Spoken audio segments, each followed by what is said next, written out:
Hello बच्चों, कैसे हैं आप। उम्मीद करती हूँ आप बढ़िया और एकदम मज़े में होंगे। तो आइए बच्चों, आज के अध्याय में हम पढ़ने वाले हैं सत्यवादी राजा हरिश्चंद्र के बारे में। अर्थात राजा हरिश्चंद्र को सत्यवादी क्यों कहा जाता है।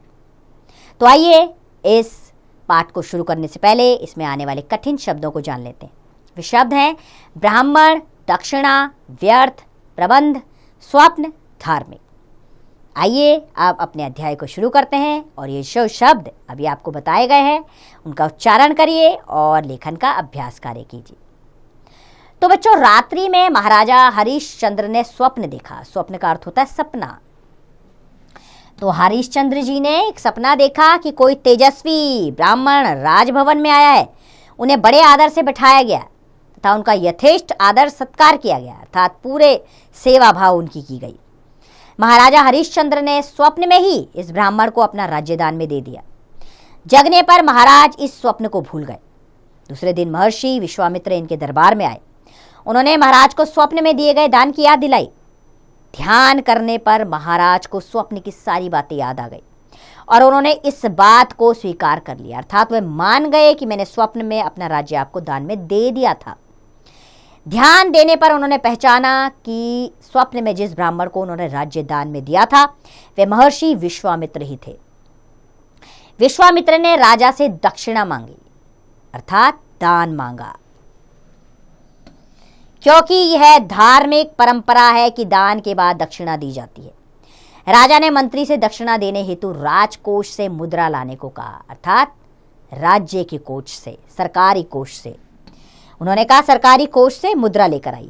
विश्वामित्र बिगड़ गए। उन्होंने कहा जब सारा राज्य तुमने मुझे दान में दे दिया है तब राजकोष तुम्हारा कैसा रहा? यह तो हमारा हो गया। उसमें से दक्षिणा देने का अधिकार तुम्हें कहाँ रहा? महाराजा हरिश्चंद्र सोचने लगे कि विश्वामित्र की बात में सच्चाई थी, किंतु उन्हें दक्षिणा देना भी आवश्यक था। वे सोच ही रहे थे कि विश्वामित्र बोल पड़े, तुम हमारा समय व्यर्थ ही नष्ट कर रहे हो। तुम्हें यदि दक्षिणा नहीं देनी है तो साफ साफ कह दो, मैं दक्षिणा नहीं दे सकता। दान देकर दक्षिणा देने में आनाकानी करते हो, मैं तुम्हें श्राप दे दूंगा। हरिश्चंद्र विश्वामित्र की बातें सुनकर दुखी हो गए। वे अधर्म से डरते थे। वे बोले, भगवान, मैं ऐसा कैसे कर सकता हूं? आप जैसे महर्षि को दान देकर दक्षिणा कैसे रोकी जा सकती है? राजमहल कोष सब आपका हो गया। आप मुझे थोड़ा समय दीजिए ताकि मैं आपकी दक्षिणा का प्रबंध कर सकूं। प्रबंध यानी इंतजाम कर सकूं। तो राजा हरिश्चंद्र ने थोड़ा समय मांगा, आपकी दक्षिणा का मैं प्रबंध कर सकूं उस समय में। विश्वामित्र ने समय तो दे दिया, किंतु चेतावनी भी दी कि यदि समय पर दक्षिणा ना मिली तो वे शाप देकर भस्म कर देंगे। राजा को भस्म होने का भय तो नहीं था, किंतु समय से दक्षिणा ना चुका पाने पर अपने अपराध का भय अवश्य था, अर्थात ये ग्लानि थी कि अगर मैं समय पर दक्षिणा ना दे पाया तो मैं स्वयं को माफ नहीं कर पाऊंगा। उनके पास अब एकमात्र उपाय था कि वह स्वयं को बेचकर दक्षिणा चुका दे। उन दिनों मनुष्यों को पशुओं की भांति बेचा खरीदा जाता था। राजा ने स्वयं को काशी में बेचने का निश्चय किया। वे अपना राज्य विश्वामित्र को सौंपकर अपनी पत्नी व पुत्र को लेकर काशी चले गए। काशी में राजा हरिश्चंद्र ने कई स्थलों पर स्वयं को बेचने का प्रयत्न किया। प्रयत्न यानी कि कोशिश की। उन्होंने स्वयं को बेचने की कोशिश की पर सफलता ना मिली। सायंकाल के समय राजा को शमशान घाट के मालिक डोम ने खरीदा। राजा अपनी रानी व पुत्र से अलग हो गए। रानी तारामती को एक साहूकार के यहाँ घरेलू कामकाज करने को मिला और राजा को मरघट की रखवाली का काम। इस प्रकार राजा ने प्राप्त धन से विश्वामित्र की दक्षिणा चुका दी। तारामती जो पहले महारानी थी, जिसके पास सैकड़ों दास दासियां थीं, अब बर्तन मांजने और चौका लगाने का काम करने लगी।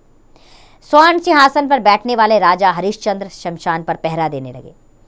जो लोग शव जलाने मरघट पर आते थे उनसे कर वसूलने का कार्य राजा को दे दिया गया। अपने मालिक की डांट फटकार सहते हुए भी नियम व ईमानदारी से अपना कार्य करते रहते। उन्होंने अपने कार्य में कभी भी कोई त्रुटि नहीं होने दी। त्रुटि यानी कि गलती नहीं होने दी, अर्थात वो नियम पूर्वक अपना कार्य कर रहे थे। इधर रानी के साथ एक हृदय विदारक घटना घटी।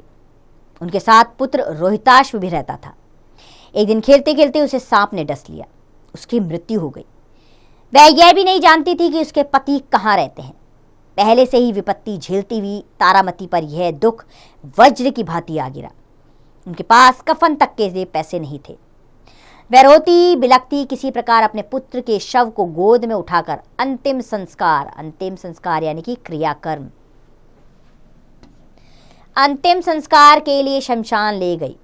रात का समय था। सारा शमशान जहां शवों का अंतिम संस्कार किया जाता है, सारा शमशान सन्नाटे में डूबा हुआ था। एक दो शव जल रहे थे। इसी समय पुत्र का शव लिए रानी भी शमशान पर पहुंची। हरिश्चंद्र ने तारामती से शमशान का कर मांगा। उनके अनुनय विनय अर्थात आग्रह करने पर तथा उनकी बातों से वे रानी तथा अपने पुत्र को पहचान गए, किंतु उन्होंने नियमों में ढील नहीं दी। उन्होंने अपने मालिक की आज्ञा के विरुद्ध कुछ भी नहीं किया। उन्होंने तारामती से कहा, शमशान का कर तो तुम्हें देना ही होगा, उससे कोई मुक्त नहीं हो सकता। अगर मैं किसी को छोड़ दूं तो यह अपने मालिक के प्रति विश्वासघात होगा। उन्होंने तारामती से कहा, अगर तुम्हारे पास और कुछ नहीं है तो अपनी साड़ी का आधा भाग फाड़ कर दे दो, मैं उसे ही कर में ले लूंगा। तारामती विवश थी। उसने जो ही साड़ी को फाड़ना आरंभ किया, आकाश में गंभीर गर्जना हुई। विश्वामित्र प्रकट हो गए। उन्होंने रोहिताश्व को भी जीवित कर दिया। विश्वामित्र ने हरिश्चंद्र को आशीर्वाद देते हुए कहा, तुम्हारी परीक्षा हो रही थी कि तुम किस सीमा तक सत्य एवं धर्म का पालन कर सकते हो। यह कहते हुए विश्वामित्र ने उन्हें उनका राज्य ज्यों का त्यों लौटा दिया। महाराज हरिश्चंद्र ने स्वयं को बेचकर भी सत्य व्रत का पालन किया। यह सत्य एवं धर्म के पालन का एक बेमिसाल उदाहरण है। आज भी महाराजा हरिश्चंद्र का नाम श्रद्धा और आदर के साथ लिया जाता है। तो बच्चों, इसी तरह आपको भी सत्य बोलना चाहिए। सत्य का हमेशा राज होता है। आप सच बोलेंगे तो सही राह पे जाएंगे। ये थे महाराजा हरिश्चंद्र, जो हमेशा सत्य की राह पर चले। जीवन में विपत्तियां आई, लेकिन आखिरकार अंत सुखदायी रहा। मैं उम्मीद करती हूँ ये कहानी आपको प्रसन्न कर गई होगी, आपके हृदय को भी झंझोर गई होगी और आपको अच्छी लगी होगी। अब इसका अभ्यास कार्य आप स्वयं कीजिए।